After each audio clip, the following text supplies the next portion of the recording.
अन्नदाता, पग पग पर है संग तुम्हारे अन्नदाता। लहू किसानों का बन के पसीना सींचता है धरती का सीना।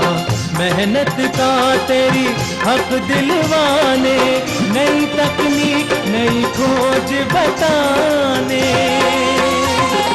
पशुधन को गुणवान बनाना, पौध सुरक्षा को सिखलाना, खेती के सब गुर समझाने, भारत का सरताज बनाने।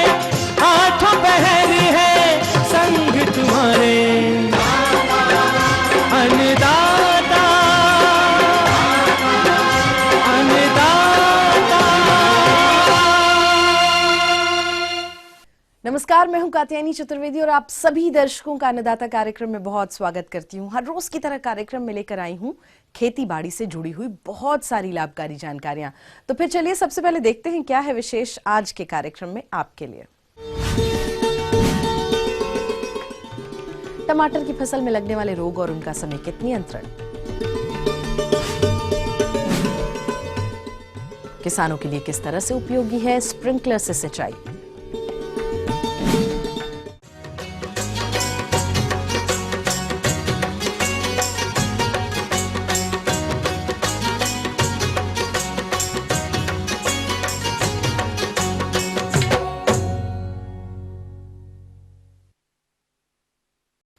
अपने प्रदेश के जिन किसान भाइयों ने टमाटर की फसल लगा रखी है उसमें इस समय कई प्रकार के रोगों का प्रकोप देखा जा रहा है जो कि फसल की उचित बढ़वार में बाधा डालते हैं। तो किसान भाइयों, आप इन रोगों की पहचान कर इनका समेकित नियंत्रण किस तरह से करें, आइए जानते हैं बिरसा कृषि विश्वविद्यालय के कृषि वैज्ञानिक डॉक्टर मनोज वर्णवाल से।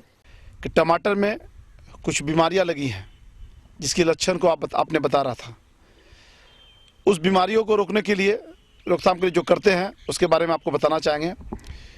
किसान भाई, टमाटर में खास करके अगेती अंगमारी रोग, जैसा कि अभी वर्तमान में दिसंबर का महीना है, ठंड धीरे धीरे कुछ बढ़ रहा है और इस कंडीशन में देखा जाता है कि अगेती अंगमारी रोग खास करके, जैसा कि अभी आप किसान भाई आप लक्षण को बता रहे थे, अगेती अंगमारी रोग का प्रकोप बहुत ज़्यादा देखने को मिल रहा है। टमाटर की फसल में अगेती झुलसा रोग फसल को काफी क्षति पहुंचाता है और खासकर ठंड के मौसम में जब वातावरण में नमी की अधिकता होती है तब ये रोग फसल में तेजी से फैलता है। इस रोग के लक्षण जनरली देखा जाता है पत्ती में सबसे पहले आता है। खास करके पत्ती का जो सबसे निचला पत्ता होता है उसमें सबसे पहले इस रोग का लक्षण आता है। इसमें धब्बा शुरू में भूरा रंग का होता है जो नीचे वाली पत्ती पर बनता है। तना में भी ये खास करके देखा जाता है, भूरा रंग का होता है जो आगे चल करके काला हो जाता है। यदि पत्ती में लक्षण दिखाई पड़े तो आप यथाशीघ्र दवा का छिड़काव करने का हम लोग सलाह देते हैं। इसके बारे में हम लोग बोलते भी हैं इंडोफिल M45 या डायथेनेम 45, दोनों में से कोई एक दवा 2.5 ग्राम दवा प्रति लीटर घोल बना करके 8 से 10 दिन के अंतराल पर 2 से 3 बार छिड़काव करेंगे, निश्चित रूप से इस रोग को आसानी से रोका जा सकता है। इसी तरह किसान भाइयों, टमाटर की फसल को पिछेती अंगमारी रोग भी भारी नुकसान पहुंचाता है। इस रोग के कारण पौधों की पत्तियां बाहरी किनारे की ओर से शिराओं की तरफ झुलसी हुई सी दिखाई पड़ती हैं, जिससे पौधे के विकास में बाधा आती है। तो पिछेती अंगमारी रोग भी खास करके देखा जाता है जब ठंडा अचानक कुछ ज्यादा पड़ती है और रात में कुहासा खूब ज्यादा होता है और दिन में स्कॉर्चिंग सन या चिलचिलाती धूप होती है, तो उस समय देखा जाता है पिछेती अंगमारी रोग का प्रकोप बहुत ज़्यादा होता है। तो पिछेती अंगमारी रोग को रोकने के लिए हम लोग किसान भाई सलाह देते हैं कि रोडोमिल MZ दवा उसका अगर व्यवहार करते हैं तो निश्चित रूप से हम लोग पिछेती अंगमारी रोग को भी आसानी से हम लोग कंट्रोल कर सकते हैं। टमाटर का सूखा यानी विल्ट रोग, इस रोग में पौधे की पत्तियां ऊपर से नीचे की तरफ मुरझाने लगती हैं। इस रोग के कारण अचानक पौधे सूख जाते हैं। ये रोग उन जगहों पर अधिक होता है जहां पर टमाटर की खेती लगातार की जाती है। इसमें होता क्या है कि पत्ती सबसे पहले ऊपर वाला मुरझाता है, अब मुरझाकर धीरे धीरे नीचे की ओर बढ़ता है। आप 2 से 10 दिन के अंतराल पर सारा का सारा पौधा मुरझा जाता है। कभी कभी तो ऐसा भी देखने को मिलता है कि छोटे छोटे उसमें पौधा में छोटे छोटे बहुत सारे फल लग जाते हैं। फल लगने के बाद मुरझाने वाली बीमारी का लक्षण दिखाई पड़ते हैं। तो इस तरह से अगर रोग का लक्षण दिखाई पड़े मुरझाने वाली बीमारी का, तो निश्चित रूप से आप समझिए मुरझाने वाली बीमारी या उकटा रोग का प्रकोप आपके खेत में हो गया है। उसके लिए हम लोग सलाह देते हैं किसान भाई कि जिस खेत में आपने टमाटर लगाया है उस खेत में अगले वर्ष आप टमाटर, बैगन, आलू, मिर्चा न लगा करके उसमें फूल गोभी, पत्ता गोभी, सरसों इत्यादि का बुआई करें। किसान भाइयों, टमाटर की फसल में इन रोगों की रोकथाम के लिए आपको समेकित रोग नियंत्रण उपायों को अपनाना आवश्यक है, तभी आप अपनी फसल को इन रोगों से बचा सकते हैं। जिसमें ये मुरझाने वाली बीमारी आती है टमाटर में खास करके, तो उस टमाटर वाले खेत में आप 2 साल तक टमाटर, बैगन, आलू, मिर्चा इत्यादि जो भी है, सोलेनेसी परिवार का ही सब सदस्य है, इसके न लगा करके आप उसमें फूल गोभी लगा दीजिए, पत्ता गोभी लगा दीजिए। तो दूसरे परिवार के सदस्य लगाने पर निश्चित रूप से इस बीमारी को आसानी से हम लोग कंट्रोल कर सकते हैं। यदि आप खेत में गर्मा की जुताई करते हैं, माने जब फरवरी मार्च महीना आता है जो खेत आपका खाली पड़ा रहता है, गर्मा जुताई करने पर भी इस बीमारी को कुछ हद तक कंट्रोल किया जा सकता है। तीसरा, कुछ रोग रोधी किस्म है किसान भाई, जिसको रोग रोधी किस्म यदि आप लगाएंगे तो निश्चित रूप से आपके खेत पे यह बीमारी दिखाई नहीं पड़ेगी। उसके लिए हम लोग सलाह देते हैं कि स्वर्ण लालिमा एक किस्म होती है, ये रोग रोधी किस्म है। इसके अलावा जब आप टमाटर की रोपाई करते हैं उस समय ट्राइकोडर्मा का दवा बना करके आपको व्यवहार करना चाहिए। ट्राइकोडर्मा को गोबर में लगभग 15 से 20 दिन सड़ाइए। पहले सड़ाने के बाद रोपाई के समय में ट्राइकोडर्मा बेस्ड गोबर का खाद उसमें थोड़ा थोड़ा क्या कर सकते हैं कि 20 से 50 ग्राम प्रति पौधा की दर से गोबर का जो दवा बनता है ट्राइकोडर्मा बेस्ड, उसको हम लोग जनरली व्यवहार करते हैं रोपाई के समय में। इसके अलावा किसान भाई हम लोग ये भी सलाह देते हैं, नीम का खल्ली या करंज का खल्ली रोपाई करने के लगभग 3-4 दिन बाद में तो जहाँ पर आप रोपाई करते हैं उसमें 2 से 3 क्विंटल प्रति हेक्टेयर की दर से आप उसको खेत में यदि व्यवहार करते हैं तो उसमें भी देखा जाता है मुरझाने वाली बीमारी को आसानी से हम लोग कंट्रोल कर लेते हैं। इस प्रकार किसान भाइयों, इन प्रबंधनों को अपनाकर आप अपनी टमाटर की फसल से अच्छा उत्पादन ले सकते हैं। जी हाँ, तो ये थी कुछ उपयोगी जानकारियां। यहाँ पर एक बहुत छोटे से ब्रेक के लिए रुकेंगे, जल्द लौटेंगे और कार्यक्रम में आगे कुछ और महत्वपूर्ण जानकारियां हैं, तो बने रहिए हमारे साथ।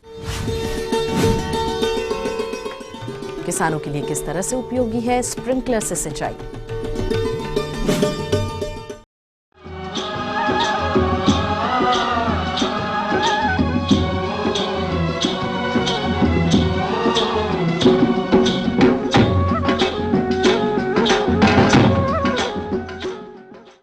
ब्रेक के बाद आपका एक बार फिर से बहुत स्वागत है अन्नदाता कार्यक्रम में, और चलिए अब बढ़ते हैं अपनी अगली प्रस्तुति की ओर।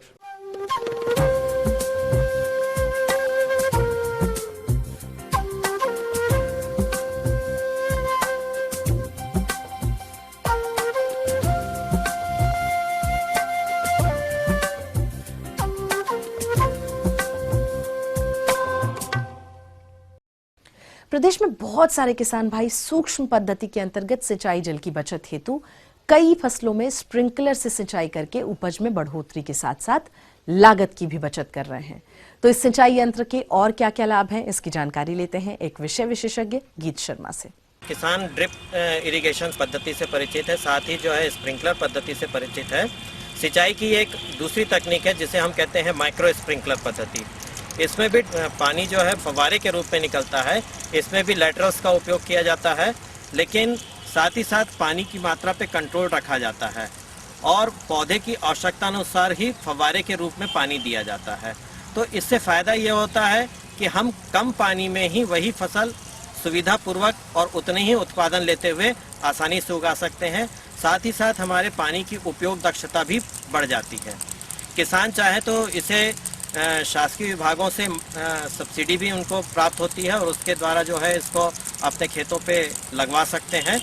इसमें फ़ायदा ये होता है कि आप कम ऊंचाई वाली जितनी भी पत्तेदार सब्जियां हैं उसका उत्पादन सफलतापूर्वक ले सकते हैं। जैसे कि पालक है, आपका धनिया है, मेथी है, इन सब का खेती जो है आप सफलतापूर्वक कर सकते हैं। यहाँ पर हम इसका प्रयोग जो है शिमला मिर्च की खेती करने में कर रहे हैं। ये भी जो है ड्रिप इरिगेशन के समान ही काम करता है, जिसमें कि आप दबाव के द्वारा पानी को लेटरल पाइप्स में भेजा जाता है और ड्रिप इरिगेशन में जहाँ पे छिद्र होते हैं वहाँ पर माइक्रो ट्यूब्स लगाकर इसमें राइज़र उठाया जाता है, जो कि करीबन 1 से 1.5 फीट की ऊंचाई तक होता है। ड्रिप इरिगेशन में जहाँ ड्रिप जो है 30 या 60 सेंटीमीटर पे होते हैं, वहीं पर ये माइक्रो स्प्रिंकलर में हम कम से कम 2 मीटर की दूरी पर जो है ये राइज़र लगाते हैं।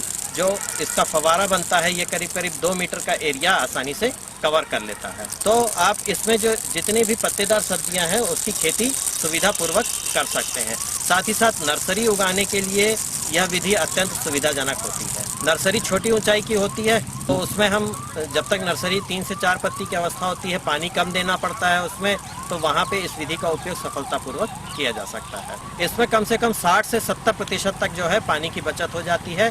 साथ ही हमें हर बूंद की कहना चाहिए उपयोग दक्षता मिलती है, क्योंकि हम पौधे को उतना ही पानी देते हैं जितनी उसको ज़रूरत होती है, जबकि दूसरी पद्धतियों में पानी अतिरिक्त मात्रा में मिल जाता है, जिससे कि नर्सरी में कई प्रकार की बीमारियां आने की संभावना रहती हैं, तो वो इससे कंट्रोल हो जाती हैं। साथ ही साथ दूसरी सुविधा ये है कि इसमें आप फर्टिलाइज़र और जो भी आपको इंसेक्टिसाइड या फंजीसाइड डालना है तो वह भी पानी के माध्यम से घोल कर दे सकते हैं। साथ ही ये फ़ायदा होता है कि आपको हर पौधा जो है एक समान ग्रोथ का मिलेगा। इसके लिए कुछ प्रमुख घटकों की आवश्यकता होती है, जिसमें मोटर पंप, यदि आप उर्वरक देना चाहते हैं तो उर्वरक टैंक, दबाव नियंत्रण करने के लिए कंट्रोल रूम, पाइप एवं एमीटर्स होते हैं। एमीटर्स वो होते हैं जो फील्ड पर पानी को उत्सर्जित करते हैं। साथ ही साथ यदि हमें फ्लैट खेत में पानी देना होता है तो इसके लिए हमें 1.5 से 2 किलोग्राम प्रति वर्ग सेंटीमीटर का दबाव बनाकर रखना चाहिए, जिससे पानी का समान रूप से वितरण आपके खेत में हो सके। किसान भाइयों, फव्वारा चलाने की अवधि फसल एवं मिट्टी के प्रकार पर निर्भर करती है। सामान्यतः बुआई से पूर्व 3 से 4 घंटे व खड़ी फसल में 2 से 3 घंटे इसको चलाना चाहिए। यह एक नियंत्रित सिंचाई पद्धति है, जिसमें पाइपों के माध्यम से जल को नोजल द्वारा वर्षा की तरह जमीन पर डाला जाता है। सिंचाई स्रोत में उपलब्ध पानी की मात्रा के अनुरूप नोजलों की संख्या कम अथवा ज्यादा की जा सकती है और प्रदेश में बोई जाने वाली लगभग सभी फसलों में फव्वारे से सिंचाई की जा सकती है।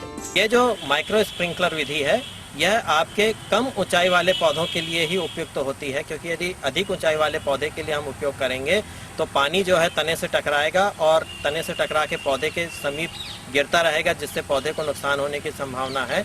इसलिए कम ऊंचाई वाले पत्तेदार सब्जी वगैरह या नर्सरी उगाने के लिए यह विधि अत्यंत उपयुक्त होती है और किसान भाई इसका उपयोग आसानी से कर सकते हैं। कृषि विभाग के माध्यम से ये अपने खेतों में लगवा सकते हैं। इसमें जो है कृषि विभाग के द्वारा अनुदान भी दिया जाता है, जो कि अलग अलग किस्म के किसानों के लिए अलग अलग होता है। आगे और भी कुछ रोचक जानकारियां हैं, लेकिन यहाँ एक छोटे से ब्रेक के लिए रुकते हैं, जल्द होंगे हाजिर। अच्छे फलन हेतु अमरूद के बाग में हानिकारक कीटों का नियंत्रण।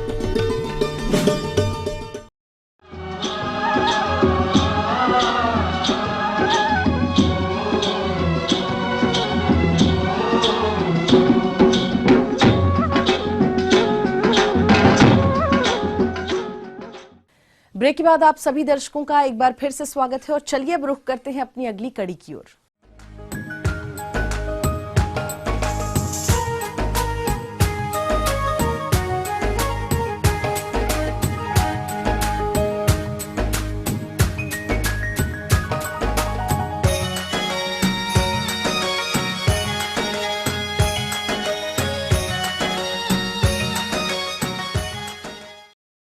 अमरूद के बागों में बहुत से हानिकारक कीट लगते हैं, जो कि फल वृक्ष और फलों को नुकसान पहुंचाते हैं। तो किसान भाइयों, यदि आपने भी अमरूद का बाग लगाया है तो बाग से प्रतिवर्ष अधिक फलन के लिए कीटों का नियंत्रण कैसे करेंगे, इस विषय पर विस्तृत जानकारी लेते हैं कृषि वैज्ञानिका डॉक्टर पूनम श्रीवास्तव से।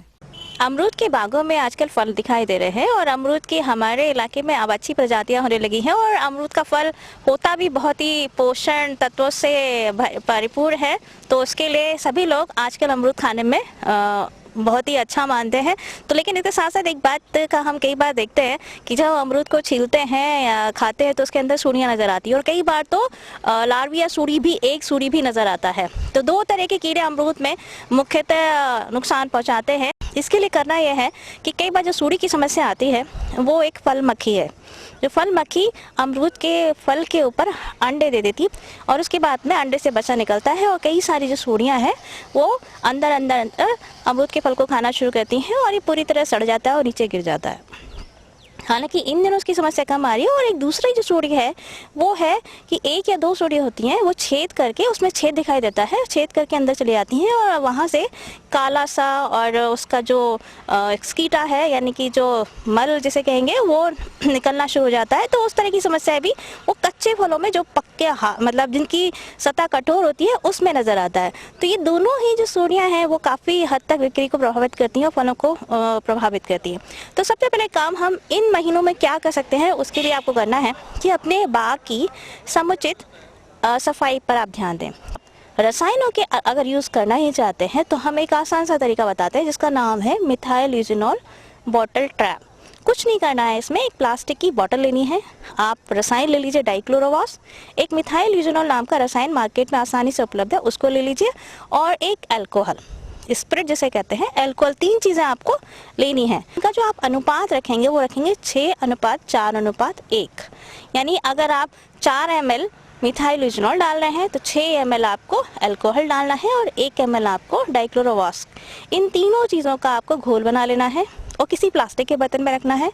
अब आपने क्या करना है कि जो लकड़ी होती है प्लाईवुड, ऐसी लकड़ी जिसमें सोखने की क्षमता सबसे ज़्यादा हो, उस लकड़ी के टुकड़ा लेना है और टुकड़े की जो माप है वो इस प्रकार है 5 सेंटीमीटर चौड़ाई, 5 सेंटीमीटर लंबाई और 1 सेंटीमीटर मोटाई।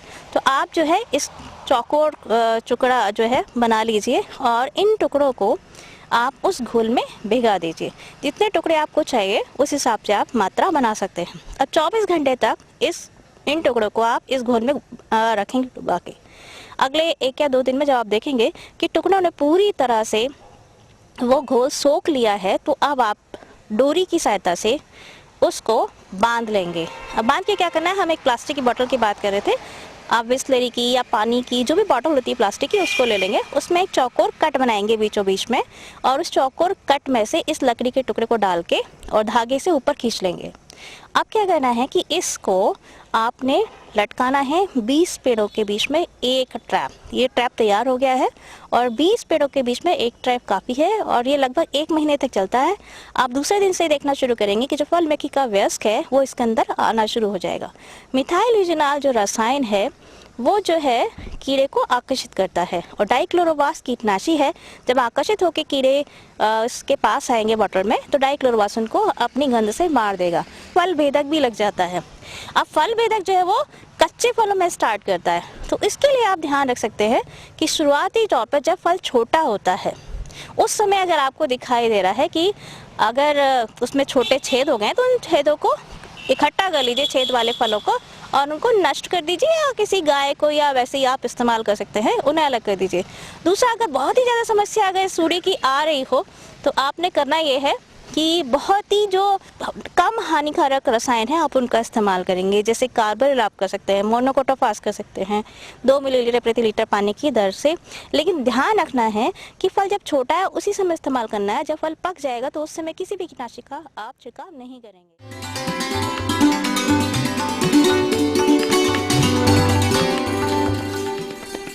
अन्नदाता हेल्पलाइन निशुल्क फोन संपर्क सेवा के माध्यम से आपके द्वारा पूछी गई समस्याओं में से 1 या 2 महत्वपूर्ण समस्याओं को हम अपने कार्यक्रम में जरूर शामिल करते हैं और इसी के तहत आज की चयनित समस्या और उसका जवाब इस प्रकार है। अन्नदाता निशुल्क फोन संपर्क सेवा के माध्यम से पूछे गए प्रश्नों में से आज हमने जिस प्रश्न को कार्यक्रम में शामिल किया है उसे पूछा है कांके जिला रांची के कृषक आजाद सिंह परिहार ने। यह गुलाब की फसल में किए जाने वाले प्रबंधन कार्यों पर जानकारी चाहते हैं। तो आजाद सिंह परिहार जी, आपकी जानकारी हेतु प्रस्तुत है कार्यक्रम का यह अंश।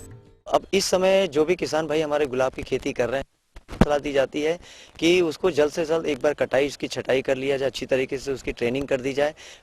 कटिंग काटा हुआ है गुलाब का और उसके ऊपर से उसको लेप लगा दे तो आगे आप देखेंगे उसमें जो डाइबैक एक बीमारी आती है वो उसकी संभावना जो बिल्कुल है वो कम हो जाए। इसके साथ साथ किसान भाई जैसा जब ये आपका कटिंग का काम हो जाए तो उसके बाद आप कम से कम 1 टुकनी या 1 बास्केट गोबर की खाद ले लेंगे और उसमें यूरिया, फास्फोरस और पोटास, ये दोनों की तीनों की जो मात्रा रहेगी वो 25-25 ग्राम तीनों की मात्रा लेके और उसके चारों तरफ अच्छी तरीके से निंदाई गुड़ाई कर दे और उसमें गोबर की खाद को मिक्स करके उसमें भर दे और उसमें एक हल्की से सिंचाई कर दे किसान भाई। अभी आप देखेंगे किसान भाई उसमें कीड़े की अगर हम बात करते हैं तो गुलाब में एफिड और थ्रिप्स का बहुत ज़्यादा अटैक होता है, क्योंकि जब वो शाखाएं निकलने लगती है, नई शाखाएं आने लगती है, तो उसमें आप देखेंगे कि बड भी जब बनने लग जाता है तो उसमें कीड़े आ जाते हैं एफिड और थ्रिप्स, जो कि चिपक जाते हैं उसके बड में और पूरी तरह से वो ओपन नहीं हो पाता, खुल नहीं पाता है। और इसके साथ साथ वो जो नई नई पत्तियां आती है उसमें भी कीट का बहुत ज़्यादा आक्रमण होता है। तो ऐसी स्थिति में किसान भाई हम इस चीज़ को ध्यान रखेंगे कि हमको इसमें नीम वाली जो दवा आती है, निमोनिल के नाम से भी दवा आती है, उसको कम से कम 4 ml प्रति लीटर पानी के हिसाब से अगर उसका छिड़काव करते हैं तो उससे भी नियंत्रित कर सकते हैं। इसके साथ साथ कीटनाशक दवा जो बाजार में उपलब्ध है, मेटास्टॉक्स हैं, उसको भी आप 1 ml प्रति लीटर पानी के हिसाब से, डाइमेथियोट है उसको भी आप 1 ml प्रति लीटर पानी के हिसाब से अगर इसका छिड़काव हर 15-15 दिन के अंतराल में करेंगे तो बहुत ज़्यादा अच्छे तरीके से हम नियंत्रित कर सकते हैं। इसके साथ साथ आप बीमारी की आप देखेंगे तो डाइवेक इसमें बहुत ज़्यादा समस्या आती है। तो डाइवेक को नियंत्रित करने के लिए मैंने जो बताया फफूंदनाशक, जो आप जब भी कटिंग काटते हैं उसका एक लेप ऊपर की तरफ जहाँ कटिंग काटे हैं उस पर जरूर लगा दें, तो इससे भी हम नियंत्रित किया जा सकता है।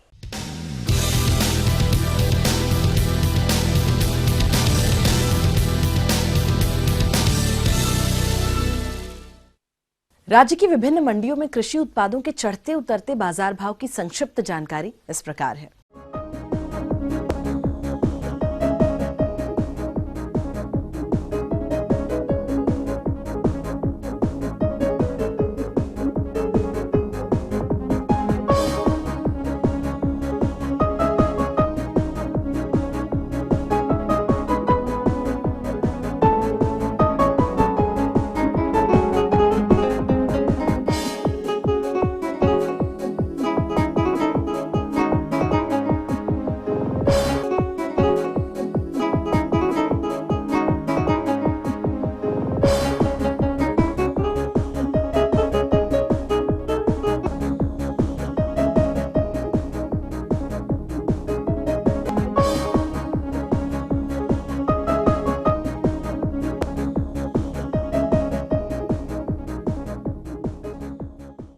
और चलिए अब देखते हैं कल दिखाए जाने वाले कार्यक्रम की मुख्य झलकियां।